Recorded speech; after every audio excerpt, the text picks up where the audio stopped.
Like, what? Yeah. Why are we here to just throw 80s around? Because there a girl walking around who will like face at me if I successfully get 2 reps.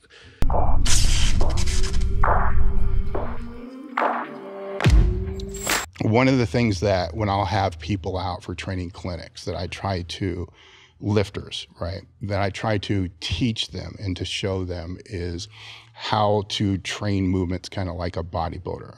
Let's take the momentum out of the start of the movement. So let's, get to an end range, your full range of motion, right? So get to the end range. Don't use momentum to start it, and then flex it as hard as you can and then control it on the way down. What I want to show them to do is if they're going to do an exercise like a push down or a 1-arm tricep extension, you don't need to use 60, 70 pounds. I should be able to, if it's you, I should be able to say, here's a 30-pound dumbbell. I want you to go to failure between 12 and 15. Right. And you'll find a way to go to failure. Sure. If you got to, flex it harder, slower the tempo, whatever it's going to be. Because a lot of lifters come through this mentality of that repetition is only one way you can do it. Just muscle fuck it up. Yeah. And then bring it back down. My theory, which you'll be able to tell me if this is true or not, is if that's all they do, the joint wear and tear is going to be way higher, because if they can use a lower load, control the weight better, would that not result in less joint wear and tear? Absolutely. I think it's important to ask the question of what are we doing with this specific exercise right now? Yeah. Because if it's like, look, zombies will be here soon, and if you don't get this 1 rep, we're all going to fucking die. Yeah. Use whatever. Use your glutes, use your hips. Who cares? If you are trying to strengthen the triceps, there's like a trillion better compound moves than a cable push down. Yeah. If you're trying to grow the triceps respond to tension generated by the triceps, and that's what grows them. And it doesn't matter how much rear delt tension or lat tension or ab tension you do in this first part to push the weight down.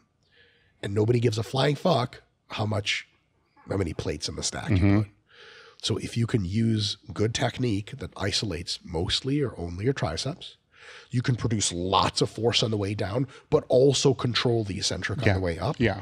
You get the most out of that exercise for growing the muscle, and you don't get any of that other stuff like joint wear and tear by using more weight than that muscle alone actually benefits from. And if it's more weight than the muscle alone benefits from, you have to have other muscles and movements come in and help out. Why? Because you arbitrarily said you wanted to lift more weight? There's always a thing where if powerlifters are working in with bodybuilders on assistance work, I mean, it's like that for all humans, mostly men, I guess. You just fucking want to be able to do a lot. You watch the bodybuilder do 100 pounds for 10 reps and then cable push down, and he's doing great technique, and you're like, fucking pussy, watch this. And you do 150 pounds for 10 reps. But everyone knows except for you that your 10 reps were the single ugliest thing ever recorded on camera, and his were flawless. So at the end of the day, what did you do? You hurt your joints more or put more stress on your joints. You probably got the same workout for your triceps, but at the multiple expense of your joints, of systemic fatigue, of other muscles you could be using. I mean, imagine if you did a curl with so much force that you needed your lower back and glutes to activate a ton. What's that going to do to the deadlifts you do tomorrow? You're not going to be as fresh. You might hit 5 pounds less than you could have 10 pounds less. That shit adds up over time. So when you're using an assistance exercise, it's super important to understand what muscle we're targeting, what the range of motion is we're going to be doing, making sure we understand when the muscle moves through the range of motion, and ideally nothing else happens. Yes. That's how you fucking train the muscle. Yes. For that muscle size to increase. If you want that muscle strength to increase, then you put it into a movement that's more strength oriented, like a compound movement, a JM press, for example. You want strong triceps, JM press is great. Because it's not quite isolation, it's more compound, and you press as hard as you can with your triceps and then slowly lower. But that still means no heave hoeing. I mean, there's probably guys that would cheat on the power lifts if possible. Yeah. The thing is, power lifts are not amenable to cheating. And so all of your other work that you should do should also not be amenable to cheating. Like you see guys doing like face pulls and they're going rocking forward and rocking back.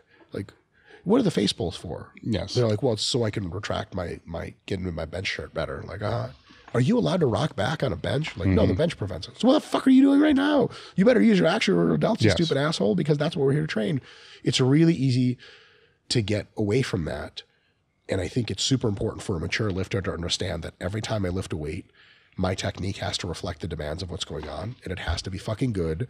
And how much weight I use should be something that falls out of that equation and not plugged in up front. You don't come up to it's so tough. You don't come up and say, I'm going to use the fucking 80s for curls. You go, I need a bicep workout with dumbbells. I have no idea what the weight is going to be, but I need it to be in sets of 5 to 10. You warm up, and after a while, you're like, it's the 60s. And a training partner of yours is like, let's fucking hit these 80s, bro. And you're like, for sets of 2, like, whatever, just fucking get them up. Like, what? Why are we here to just throw 80s around?